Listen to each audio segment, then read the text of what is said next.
Oke, hari ini kita akan menjelaskan cara kerja rangkaian sistem motor listrik 3 fasa bergantian. Ya, kita lihat di sebelah kiri ini adalah gambar rangkaian daya atau diagram daya motor listrik sistem bergantian. Ini ada motor 1, kemudian ada motor 2 ya, M1 motor 1, M2 motor 2. Kemudian ini ada K1 kontaktor 1, ini ada K2 kontaktor 2. Kemudian ini ada CB 3 fase. Nah, di dalam gambar simulasi ini tidak disertakan untuk komponen overload ya, karena di rangkaian atau di program ini tidak ada simbol atau komponen overloadnya ya. Tapi nanti kalau di dalam aslinya ya di bawahnya kontaktor diberikan overload. Kemudian yang sebelah kanan ini adalah rangkaian kontrolnya atau rangkaian pengendalinya ya, NCP 1 fase.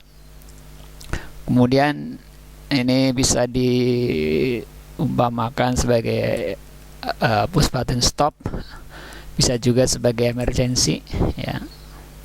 Jadi ini untuk push button stopnya nanti digunakan ketika kita ingin menghentikan atau matikan motor 1 ataupun motor 2. Nah, caranya kemudian ini ada S1 adalah push button untuk start motor 1 ya. Kemudian S3 ini untuk push button start motor 2 ya. Jadi untuk menghidupkan motor 1 ini dengan S1, push button S1. Kemudian untuk menghidupkan motor 2 dengan push button start push button S3 ini ya. Oke, kita coba ya, kita tekan. Nah, begitu kita tekan tombol push button start 1 ya, motor 1 sampai terus hidup ya, berputar ya. Ini motor ini akan terus berputar sebanyak atau selama waktu yang kita butuhkan atau berdasarkan kebutuhan ya. Di sini karena masih manual ya untuk menghidupkan matikannya ya. Kalau kita ingin menjalankan motor 2, maka motor 1 harus dihentikan dulu. Ini kalau coba kita hidupkan. Nah, motor 2 belum bisa bekerja ya. Ketika kita ingin menghidupkan motor 2 tapi motor 1 beroperasi. Ini artinya apa? Di dalam sistem motor bergantian tidak ada kesempatan motor hidup bersama atau dua-duanya hidup semuanya, nggak bisa ya. Karena namanya bergantian berarti salah satu. Jadi saat beberapa waktu yang pertama ya motor 1 hidup, setelah sekian lama diperlukan ya, mungkin motor 1 butuh istirahat, motor 1 dihentikan, nanti baru motor 2 dijalankan ya. Dengan demikian nanti motor bisa lebih awet di dalam sistem kerja alat mesin ini, karena motor 1 tidak terus-menerus dihidupkan selama sehari itu atau mungkin selama 12 jam ya, tapi dibutuhkan separuhnya.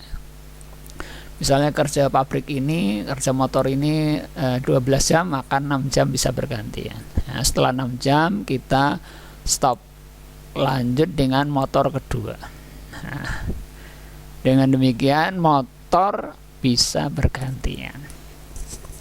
Nah, aplikasinya gimana ya? Di dalam pabrik-pabrik, kalau misalnya ada proses industri yang harus terus-menerus berjalan dalam waktu 20 jam atau 18 jam, proses produksi harus terus berjalan ya kan. Nah, kalau motor dijalankan terus-menerus selama 18 jam, 24 jam, itu motor bisa cepat rusak. Maka solusinya adalah membuat ya 2 buah motor di mana dihidupkan hanya separuh dari waktu yang dibutuhkan.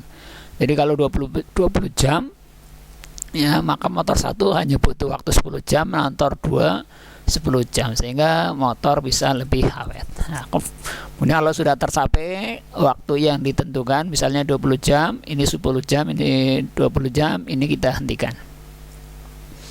Kemudian kita ingin menjalankan sesi berikutnya atau siklus berikutnya, motor 1 dihidupkan lagi untuk 20 jam ya kita hidupkan berarti 10 jam. Setelah 10 jam kita stop, kemudian kita jalankan motor 2. Nah, demikian seterusnya ya, sistem kerja motor bergantian. Ya, masih manual ya. Kalau yang sudah sistem otomatis nanti tergantung setting waktunya.